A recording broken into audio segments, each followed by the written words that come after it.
दो मस्तिष्क। आपका मस्तिष्क एक है, लेकिन इसके दो स्पष्ट और विशिष्ट कार्यकारी भाग हैं। इन दोनों का कार्य विभाजन मस्तिष्क के सभी विद्यार्थियों को काफी अच्छी तरह मालूम है। आपके मस्तिष्क के ये दोनों हिस्से एक दूसरे से मूलतः अलग हैं।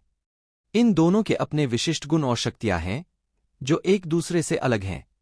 मस्तिष्क के इन दोनों कार्यों में भेद करने के लिए कई नामों का प्रयोग किया जाता है, जैसे वस्तुनिष्ठ, ऑब्जेक्टिव, और व्यक्तिनिष्ठ, सब्जेक्टिव मन, चेतन और अवचेतन मन, जागृत और सुषुप्त मन, सतही और गहरा स्वरूप, स्वैच्छिक, वॉलंटरी, और अनैच्छिक, इनवॉलंटरी मन, पुरुष और स्त्री मन आदि। नाम चाहे जो भी दिया जाए, इससे मस्तिष्क के मूल द्वैत का पता चलता है। इस पूरी पुस्तक में मैं आपके मस्तिष्क के दो हिस्सों के लिए चेतन, कॉन्शियस, और अवचेतन, सबकॉन्शियस मन का प्रयोग करूंगा। अगर आपको दूसरे शब्द आसान लगते हों, तो आप उनका प्रयोग कर लें। महत्वपूर्ण शुरुआती बात यह है कि मस्तिष्क की इस द्वैत प्रकृति को पहचान लिया जाए और स्वीकार कर लिया जाए। चेतन और अवचेतन मन। आपके मस्तिष्क के दो तरफा कार्यों को जानने का एक अद्भुत तरीका यह है कि आप इसे एक बगीचा मान लें। आप माली हैं। आप अपने अवचेतन मन में हर दिन विचार के बीज बो रहे हैं।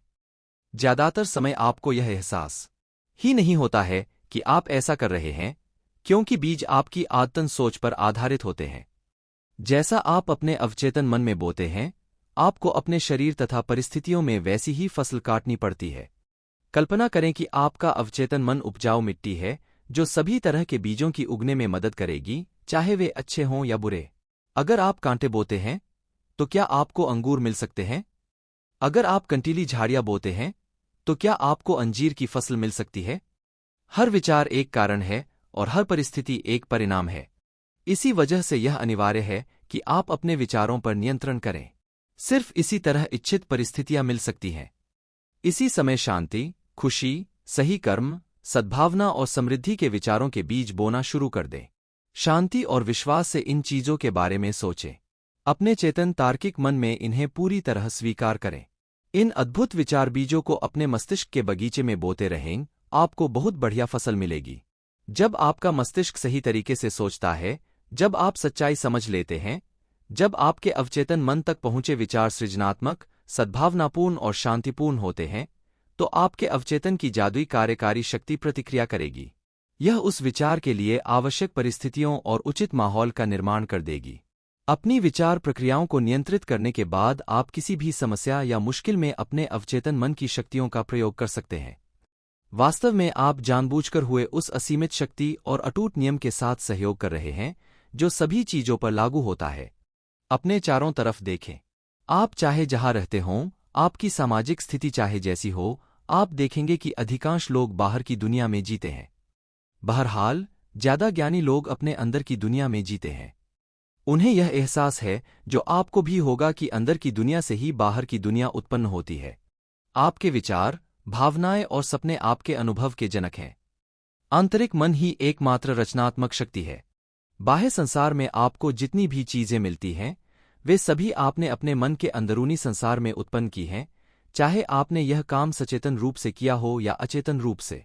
जब आप अपने चेतन और अवचेतन मन की आपसी कार्यविधि के बारे में सच्चाई जान लेंगे, तो अपने जीवन की कायापलट करने में कामयाब हो जाएंगे। अगर आप बाहरी स्थितियों को बदलना चाहते हैं, तो आपको उनके कारणों को बदलना होगा। अधिकांश लोग परिस्थितियों और स्थितियों से संघर्ष करके उन्हें बदलने की कोशिश करते हैं। यह समय और मेहनत की भयंकर बर्बादी है।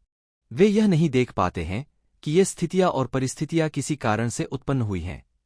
अपने जीवन से मनमुटाव, दुविधा, कमी और सीमा को दूर करने के लिए आपको उसके मूल कारण को दूर करना होगा। कारण है वह तरीका जिससे आप अपने चेतन मन का प्रयोग करते हैं, वे विचार और तस्वीरें जो आप इसमें भरते हैं। कारण को बदल दें, परिणाम अपने आप बदल जाएगा। यह इतना ही आसान है। हम सभी असीमित दौलत के अथाह समुद्र में रहते हैं। आपका अवचेतन मन आपके चेतन विचारों के प्रति बहुत संवेदनशील होता है। ये चेतन विचार सांचे की तरह काम करते हैं, जिनमें आपके अवचेतन का असीमित ज्ञान, बुद्धि, जीवन शक्ति और ऊर्जा प्रवाहित होती है।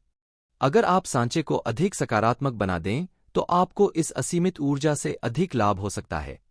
इस पुस्तक का हर अध्याय सच्चे और प्रासंगिक उदाहरण देकर बताता है कि आप अवचेतन मन के नियमों को किस तरह लागू कर सकते हैं। जब आप इन तकनीकों का प्रयोग करना सीख लेंगे तो आप गरीबी के बजाय अमीरी, अंधविश्वास और अज्ञान के बजाय बुद्धिमानी, आंतरिक संघर्ष के बजाय शांति, असफलता के बजाय सफलता, दुख के बजाय खुशी, अंधकार के बजाय प्रकाश, मतभेद के बजाय सद्भाव, डर के बजाय आत्मविश्वास तथा आस्था का अनुभव करने लगेंगे। क्या इनसे अद्भुत वरदान हो सकते हैं? अधिकांश महान वैज्ञानिकों, कलाकारों, कवियों, गायकों, लेखकों और आविष्कारकों को चेतन तथा अवचेतन मन की कार्यविधि की गहरी समझ थी। इसी वजह से उन्हें अपने लक्ष्य हासिल करने की शक्ति मिली। एक बार महान ओपेरा गायक एनरिको केरूसो मंच पर जाने से घबरा रहे थे। डर के मारे उनके गले की मांसपेशियां ऐंठ गई थीं। ऐसा लग रहा था जैसे उनके वाक्तंतुओं को लकवा मार गया हो और वे बेकार हो गए हों। वे मंच के पीछे गायक की पोशाक पहने खड़े थे और उनके चेहरे पर पसीना बह रहा था। कुछ ही पल बाद उन्हें हजारों प्रशंसकों की भीड़ के सामने मंच पर जाकर गाना था।